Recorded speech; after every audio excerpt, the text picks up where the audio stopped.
Alright, so today we're going to take a quick look at the Warzone antagonist for Black Ops 7. She is the British doctor named Victoria Atwood. Now, we don't know too much about her, but we do know that she is in cahoots with Alden Dorn, and she is trying to get her experiment to work on humans, and she's basically fucking crazy, right? And that's one of the main things about Victoria Atwood. Now, her design and the way that she looks is very interesting. She looks pretty cool. She sounds pretty cool, and I wanted to take a quick look at her. So we're gonna look at her story and her life here today. So Victoria Atwood came from what you would call humble beginnings, and not much was expected from her life, at least nothing out of this world. But through pure determination, intelligence, and ambition, she became a leading expert in a very difficult medical field with prosthetics and mini robotics. Now, she became known for pushing past normal limits in her research. Her work got results, but it also caused a lot of controversy, with many colleagues being angry and dissatisfied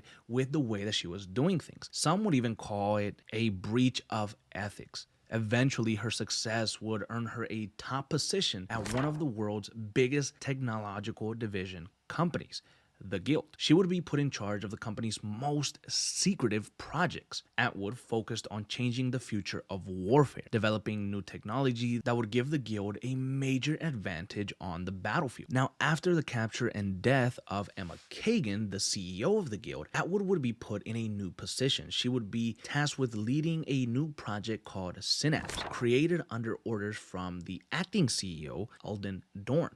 Synapse would turn out to be a very powerful toxin, capable of manipulating the entire human emotional system, giving the user control over a person's mind and behavior, making it a much more dangerous version of the Cradle and an upgrade of the Cradle. So in a way, Alden Dorn and Victoria Atwood felt that they could create something more powerful than what Emma Kagan wanted to do with Faulkner and the Cradle 2.0. It was almost like one-upping them in a sense. Now, in July of 2035, David Mason would be captured by the Guild and Alden Dorn. Atwood would be assigned to use Synapse on him. The goal would be to break his mind and uncover the secrets behind his advanced ceiling neural enhancement, which is something that Alden Dorn has been after for quite a long time, because if they can figure out how it works, they can figure out how to beat it. Now, on July 19, 2035, Atwood would be presenting Project Synapse to Dorn inside of their facility at the Guild. However, Karma Lynch and her operatives would break in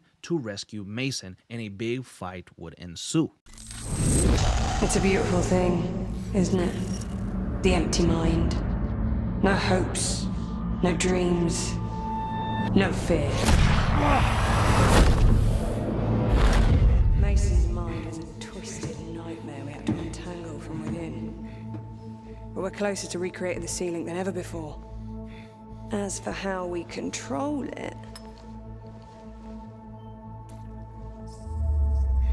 Let me show you what Project Synapse can do.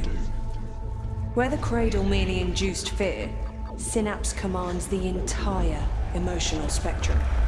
We can suppress negativity and stress, or with a little push, tip over into madness. Locking the subject within their own mind, leaving them primed for manipulation.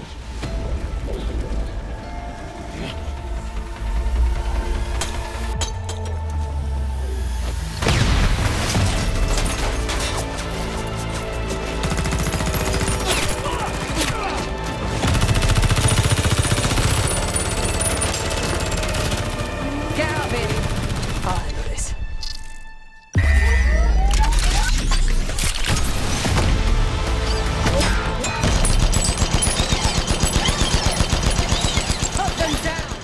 Now, as we can see here, Victoria Atwood would activate a Rhino drone to fight off Karma Lynch and her forces, leaving David Mason there. So what happened afterwards? We won't know until the next few seasons release, but in my opinion, I think they may rescue David Mason, and I think that Victoria Atwood may be one of these characters that ends up dying at the end of season 2. Sometimes with seasons, you have to have a main villain, right? And the main antagonist for Warzone Black Ops 7 is Alden Dorn, and he is going to be like the overarching villain of the entire lifespan of Black Ops 7 in the post-campaign story. And then with each season, you have like a new sub-villain, like a new villain that just kind of shows up for that moment, does his little thing, and then they get rid of him. And so I think that Victoria Atwood is season's 2 main villain or sub-villain. So she may end up dying in this encounter with JSOC, and maybe David Mason ends up putting an end to her, or maybe Karma Lynch does, or maybe Leilani 50-50. Somebody's going to end up killing Victoria Atwood, I think, by the end of season 2, and her story is going to be wrapped up pretty good. And so that's why I decided to do a Victoria Atwood story so far, or story explained now, because I don't think she may live past season 2. Now, I could be very wrong, and she ends up